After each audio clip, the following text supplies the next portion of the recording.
que é a parte de tópicos recentes aí, ou mais um lance de terminologia que eu acho que é bom eu falar antes da gente ir para o último assunto da disciplina lá, que é de Reinforcement Learning, né? Então, assim, o que eu tentei compilar aqui? Um monte de coisa, um monte de definições, um monte de terminologias e coisas que para indicar para vocês um caminho das pedras, caso vocês precisem também, né? Mesmo sem entrar muito a fundo em cada assunto, mas pelo menos para dizer o que é e aonde você acha a informação, para que vocês também não cometam equívocos aí de usar nomes errados para coisas que eventualmente vocês queiram dizer, tá? Então, eu vou falar, tipo, vocês vão ver que cada slide é um assunto totalmente diferente um do outro. Fiz um compilado aqui de várias coisas e vou tentar falar um pouco sobre cada uma delas. Primeira, definição aqui do que é Multi-Label Classification, tá? Então, se eu tenho um problema de classificação binária, é o que eu estava falando hoje, é uma classificação que eu tenho duas classes, 1 e 0, spam, não spam.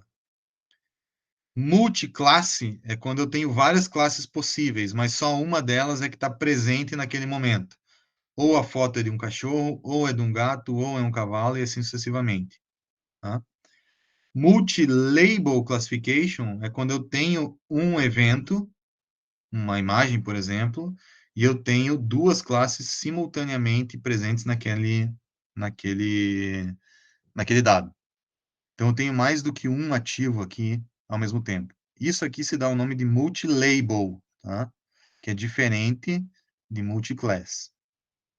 Tá?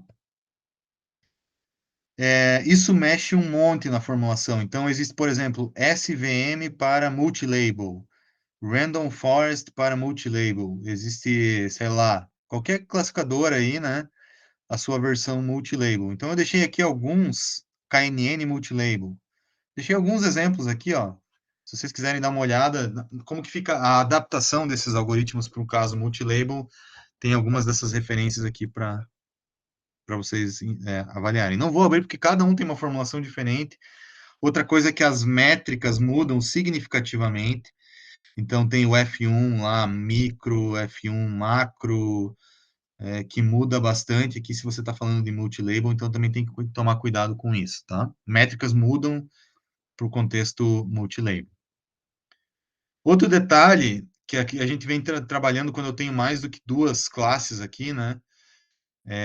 Com codificação tipo um contra um, né? Dos classificadores, né? Ou um contra todos, né? Então, se eu tenho três classes, eu posso usar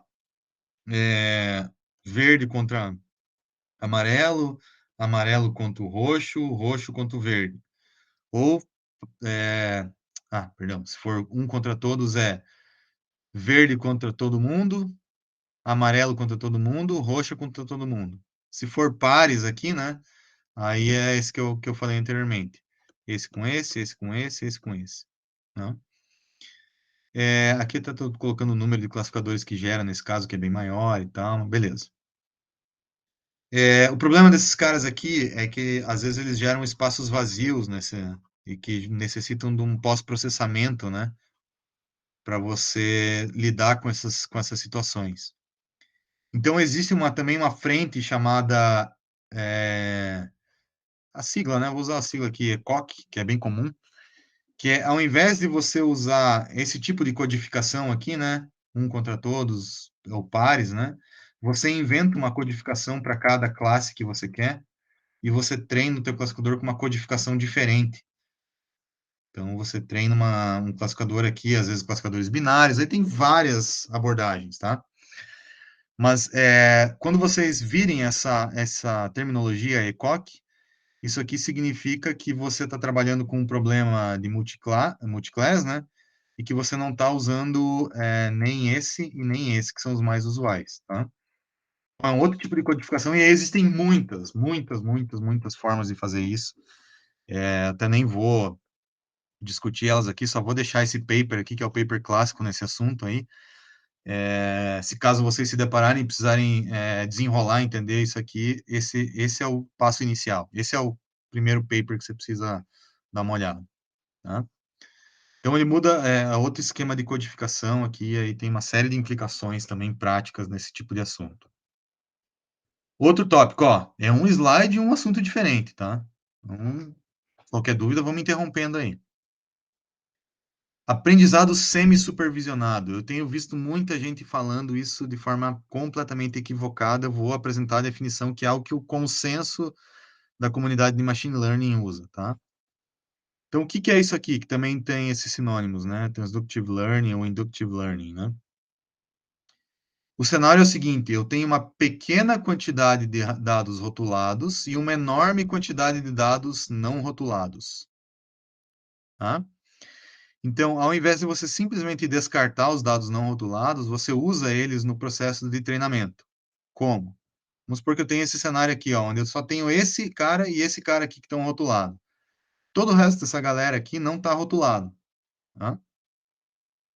Então, ao invés de eu treinar um classificador que só faz isso e descartar todo o resto aqui, ó, de repente eu coloco essa galera aqui, tento aprender os labels dos desconhecidos. Então, os caras que são unlabeled aqui, né? Eu vou aprender o label deles. Então, faz parte do processo de aprendizado aprender os labels. Isso aqui um monte de gente confunde, mas acreditem no que eu estou falando para vocês aqui. Então, você vai aprender o label de tal maneira que você vai tentar buscar qual que é o melhor ponto de separação aqui, levando em conta que existem esses dados nessa região aqui. Eventualmente, você quer, talvez, tentar separar um cara do outro, tá? Então, existe, por exemplo, a formulação lá da SVM para isso. Então, como que a SVM fica para o caso semi-supervised, né? Que até tem essas siglas para ela aqui, ó. Então, você vai aprender qual é o W e o W0 lá da SVM, né? Aquela formulação tradicional. Então, aqui está a fórmula tradicional da SVM, ó. Tá? E aí você vai aprender do NL até o NU, NL mais NU, que são todos os caras que não estão rotulados, tá? Você vai também tentar classificar esses caras corretamente, só que você vai tentar aprender, você vai tentar inferir qual que é o valor de Y desses caras, se eles são mais um ou menos um. Então, além de definir qual é a separação entre as classes, vai tentar dizer se esse cara aqui é mais um ou menos um. Tá? Esse é o ponto-chave desse negócio aqui. E aí, ao invés de você ter uma SVM que seria essa azul aqui, usando só esses dados rotulados, você teria essa outra aqui, ó, sendo que esses outros que não estão rotulados, o rótulo foi aprendido por ela durante a otimização. Essa que é a grande questão. O problema é que isso aqui é um problema não convexo, é super complicado de resolver, e existem inúmeros algoritmos aqui também. Não vou ficar contando toda essa história, só estou deixando um link aqui de um artigo bem completo de review sobre esse assunto. Se você quiser estudar lá Semi-Supervised Learning, se você achar que o teu problema parece com isso, comece por esse paper que eu estou indicando aqui. Outro tema, né? Open Set Recognition, né?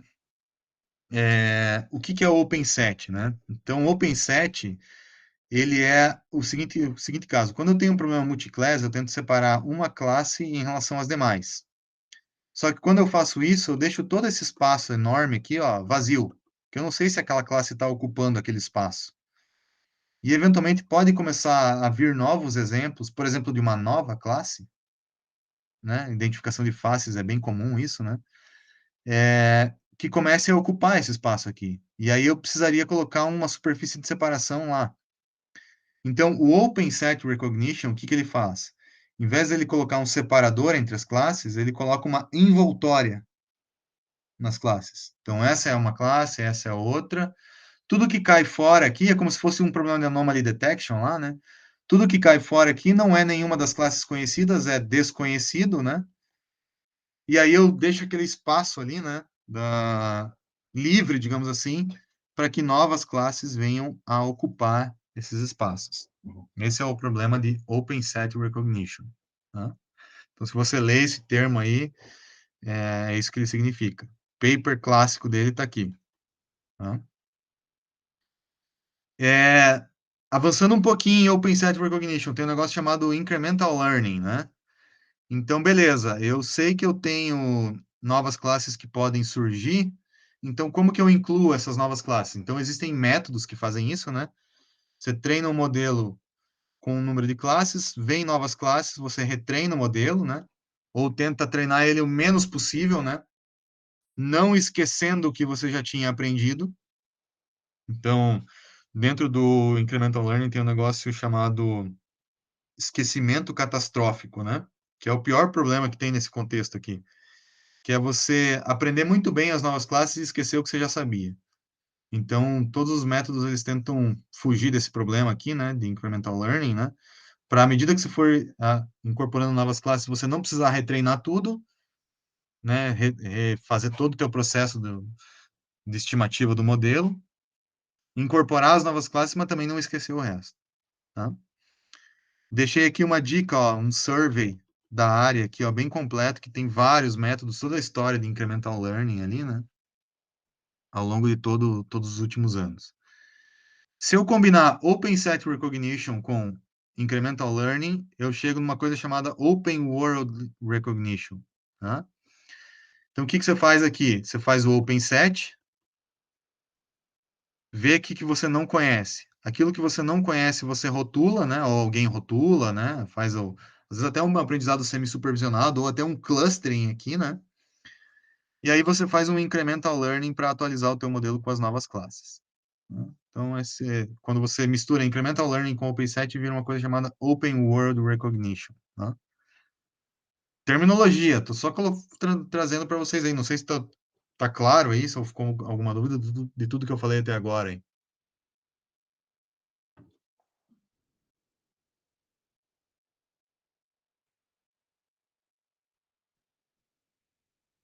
Tá. Few Shot Learning, né? Few Shot Learning é uma coisa que tem mais a ver com Deep Learning, né? Vocês já devem ter visto que eu não estou falando de Deep Learning aqui nessa disciplina, né? Também não estou falando muito de redes neurais, porque existe a disciplina de redes neurais artificiais lá no CPGI, existe a disciplina de Deep Learning, né? E algumas outras coisas, tipo processamento de linguagem natural, também não estou falando porque isso normalmente é dado na disciplina de Data Mining, né? Então, todas essas disciplinas vão ser ofertadas na próxima fase do CPGI, que daqui uns dias deve abrir a inscrição, e quem tiver interesse pode estudar esses temas lá, tá? O nosso objetivo aqui é outro, Machine Learning mais clássico, né? O Few Shot Learning, ele, como o nome diz aqui, de uma certa forma, né? É eu tentar pegar com o menor número possível de exemplos e tentar aprender com o menor número possível de exemplos como que eu posso atualizar o meu modelo para incluir novas classes. Tá? Então, ele está dentro desse contexto de open world aqui, né? Mas ele tenta, com pouquíssimos exemplos, né? Tentar incluir aqueles poucos exemplos para atualizar o teu modelo que já foi treinado inicialmente, né? E aí, para isso, ele usa lá uns mecanismos de similaridade e tal, né? Não vou detalhar isso aqui. Mas um caso clássico de Few Shot Learning é, por exemplo, reconhecimento facial, né? Então, você coloca uma pessoa nova ali, né? Naquele base de dados, mas você não quer retreinar todo o teu modelo, né? Você quer colocar só algumas imagens daquela pessoa e o sistema já ser robusto o suficiente, né? Então, modelos que fazem isso, né? São os modelos baseados em Few Shot Learning, tá? Também tem um paper geral aqui sobre esse assunto. Data e Concept Drift, né? Então, o que que é o Data Drift, tá? O Data Drift é quando eu tenho uma mudança nas features, né? Então, eu treinei o meu modelo, o tempo foi passando, e aí, com o tempo passando, as minhas features estão mudando. Mudando por quê? Sei lá, o sensor que eu estava usando eu tive que trocar, a peça que eu estava monitorando sofreu um desgaste e começou a mudar o valor da feature, né? Então, toda vez que as minhas features começam a mudar, eu tenho o que eu chamo de data drift, né? Isso pode acontecer por vários motivos, né? Toda vez que os labels começam a mudar, então, por exemplo, o que eu achava que pertencia a um tipo de grupo passa a pertencer a outro, se chama concept drift, né? Então, ambas as coisas podem ocorrer quando você está num negócio chamado lifelong learning, né? Onde você tem que ter um modelo que vai ficar rodando lá por muito tempo, né? E ambas as coisas podem acontecer, né? Ou por uma mudança de conceito mesmo ali, né? Aquilo que você chamava classe A não é mais classe A, ou porque algum tipo de sensor começou a falhar e aí você tem um data drift, né? teve que trocar o sensor lá, e aí a tua feature que antes dava 1 passa a dar 1.6, sei lá, né? Então isso aí é um negócio chamado Data Drift. Ambas as coisas estão bem definidas aqui nesse paper, né? E nesse paper também tem vários métodos lá que mostram como que você detecta, né? Tanto o Data quanto o Concept Drift, né? Como que você detecta coisas que têm variações abruptas, mudanças que são graduais, né? Que aos poucos vai mudando até alterar, mudanças que são incrementais, mudanças que são recorrentes, né? Que vai e volta. Então, nesse paper ele detalha todas essas formas de detecção, métodos e tal, né? E a biblioteca que eu acho mais completa para isso, né? Se alguém for mexer com Data Drift aí, né? É essa Multiflow aqui, né? Que é baseada no Scikit-learn. Lá tem muito método muito interessante para esse tipo de análise, né? Eu sempre recomendo quando você vai fazer o deployment, né? Pôr para rodar o teu método de machine learning, sempre ter um método desse aqui para ver se alguma coisa não está acontecendo, até para você monitorar o teu status ali, o teu diagnóstico automático do teu método, né? Depois eu vou falar um pouquinho mais sobre isso, tá? Isso é Data e Concept Drift, tá? Domain Adaptation, tá? Tema quentíssimo na área de reconhecimento de padrões atualmente. Isso aqui está explodindo o número de papers aí, né? Em várias áreas. Jeito rápido de explicar isso aqui. Domain Adaptation é quando eu monto o meu modelo, treino o meu modelo aqui, no que eu chamo de source, né?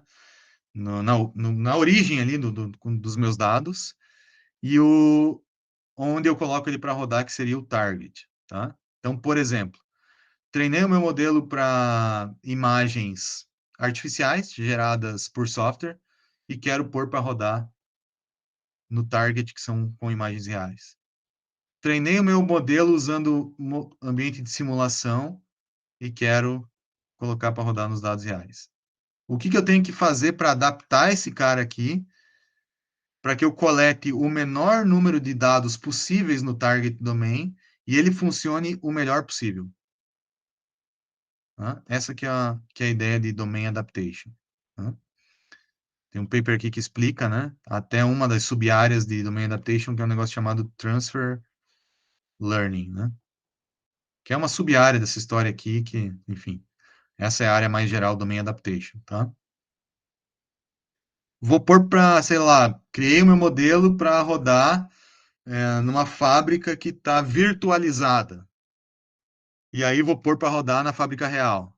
Como que eu faço para que esse modelo, com o menor número de dados possíveis do target, né, do dado real, rode o melhor possível, né? Porque às vezes nem sempre eu consigo gerar todos os dados reais, né? Então, esse tipo de cenário aqui é bem interessante. Domain Adaptation, tá? E Ensemble Learning, acho que a gente já falou, Random Forest lá e as outras coisas caem dentro de Ensemble, né? Mas só para deixar um caminho das pedras aqui, quem quiser mexer com Ensemble, deixei também um link aqui de um artigo, acho que dá um apanhado bem geral e completo desse tema, tá? Outro tópico, Metric Learning, tá? Hoje eu falei para vocês que um classificador uma hora era melhor que a distância euclidiana, outra hora eu falei para vocês que era a distância de Mahalanobis, e aí eventualmente você pode se perguntar, tá, mas como que eu vou saber, né? Qual que é a melhor métrica a ser usada para os meus dados? Então, existe um tema recente de assunto aí, né, na área de reconhecimento de padrões, que é o tal do Metric Learning. Então, se você não sabe qual é a melhor métrica a priori, aprenda, tá? Então, você monta uma medida de distância, tipo essa daqui, parecida com a distância de Mahalanobis, mas aqui você não sabe qual que é a melhor matriz de covariância para os seus dados. Então, você vai aprender essa matriz, tá? E isso aqui tem aparecido muito na parte de compactação, se você quer deixar classes mais próximas, mais distantes. Por exemplo, se eu quero mexer num classificador baseado com KNN, né? E aí eu tenho, os dados estão muito embaralhados, eu posso tentar aprender uma métrica, ou modificar o espaço ali, né? Para tentar afastar exemplos que são de classes diferentes e aproximar exemplos que são de uma mesma classe, tá? Posso fazer isso por meio desse esquema de metric learning aí, né? Ó, deixar caras que são azul mais perto, caras que são vermelho mais perto e assim sucessivamente. Aprender a melhor métrica para coisas que têm um conceito similar. Essa é a ideia de Metric Learning. Normalmente o pessoal usa até isso aqui como uma etapa de pré-processamento dos dados e tal. Antes de fazer qualquer coisa, faz o Metric Learning ali para tentar compactar as classes, enfim.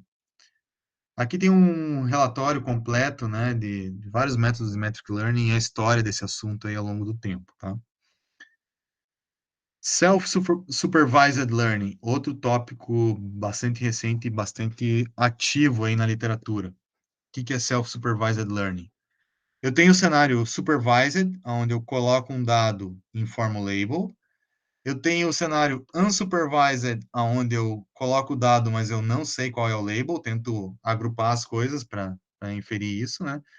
E o self-supervised, eu tenho o dado, não tenho o label dele, mas tenho um dado correlato a ele, que pode ajudar a definir qual é o label. Então, por exemplo, tem uma imagem de um animal e tem o áudio daquele animal falando mu. Então, eu posso usar isso aqui como um uma- mecanismo auxiliar para tentar derivar qual é o label. Tá? Self-supervised não tem a ver com aprender qual é o rótulo. Tá? Ele empresta o rótulo de outro domínio. Isso que se chama self-supervised. Isso é outra coisa que a galera fala muito errado por aí. Tá? Aqui também tem uma descrição de vários desses métodos aqui de self-supervised learning, tá? Também é de 2020 para cá, assim, bem recente esse assunto. Federated Learning, tá? Federated Learning é uma coisa que está ficando comum em ambientes complexos aí de treinamento, né? O que é Federated Learning? Eu tenho um modelo global e tenho vários modelos locais, tá? Tem um modelo de machine learning aqui que é um modelo global e tem um modelo localizado aqui para cada região. Isso acontece muito em fábricas, né? Onde se trabalha com um negócio chamado digital twins, né? Os gêmeos digitais aí, né? Que é um problema onde você tem um, um modelo de machine learning rodando localmente na fábrica, por exemplo, em várias estações de uma linha, né? E um modelo global que está olhando o que está todo mundo fazendo aí, é, de um ponto de vista mais amplo, né? O Federated Learning, ele tem como objetivo descentralizar esse treinamento, tá? Então, por exemplo, esse cara aqui, ele olha só para o que está acontecendo com ele mesmo, né? Quando ele precisa retreinar, ele vai para um servidor maior, retreina os dados, tá? Esses parâmetros são reenviados para cá, né? Mas não necessariamente precisa haver uma dependência restrita, né, do servidor central. Eventualmente, você pode tomar decisões somente na tua estação local, tá? Existem diferentes arquiteturas e propostas de federated learning, né? Mas o ponto importante que eu acho que é legal vocês saberem é que o termo federated tem a ver com a descentralização da tomada de decisão de machine learning. É como se você tivesse vários modelos locais atuando em conjunto com o modelo global para tomar decisões, né? Então, esse é o conceito de federated learning, tá? Aqui tem uma discussão, fala um pouquinho sobre digital twins também. Esse tema, também, do ponto de vista industrial, é muito forte, né? TinyML, né? Que também é um outro termo bombando aí na área. Tudo aquilo que você desenvolver de machine learning, deep learning e tal, que vai rodar numa eletrônica embarcada, então tem um embedded system aqui, né? Tem uma eletrônica embarcada de baixo custo e baixo consumo em watts, né? Tudo isso aqui entra dentro do negócio chamado TinyML, né? Isso aqui é uma série de mecanismos, o mais clássico deles é o TensorFlow Lite lá, né? Que vai fazer o treinamento, quantização, compactação de modelos para que eles rodem em coisas minúsculas, tá? Então, minúsculas quer dizer, né, placas que têm consumo muito, muito pequeno para aplicações de IoT, né, que até recentemente, quando você soma TinyML com IoT, você tem um negócio chamado AIoT, que é o termo da moda também, né? Como se fosse alguma coisa de inteligência artificial somada a IoT, né?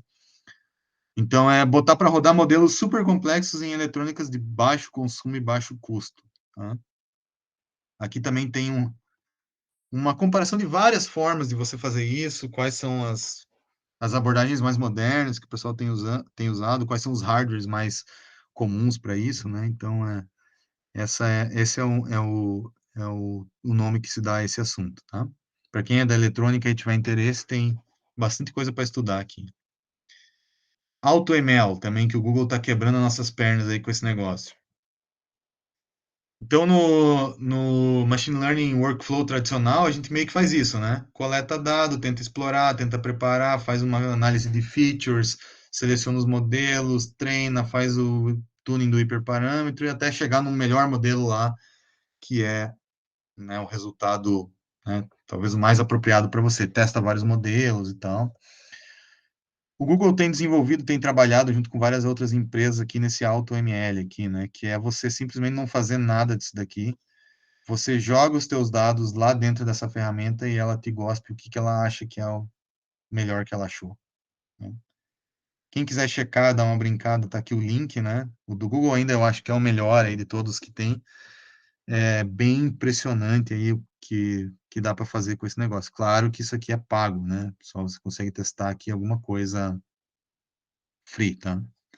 Então, AutoML é o termo para isso, tá? Último termo aqui, importante, é MLOps, tá?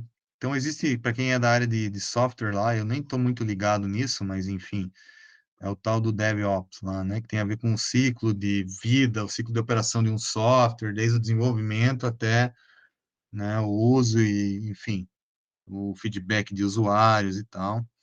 Existe agora uma coisa chamada MLOps, né? Então você cria o teu modelo, coleta dados, cria o modelo, verifica, empacota, planeja para rodar, faz os testes preliminares, põe para rodar, deixa lá em operação real, faz o que se chama de deployment, né, do modelo, e aí deixa ele rodando, e aí, né? O que que você faz se ele não funcionar, né?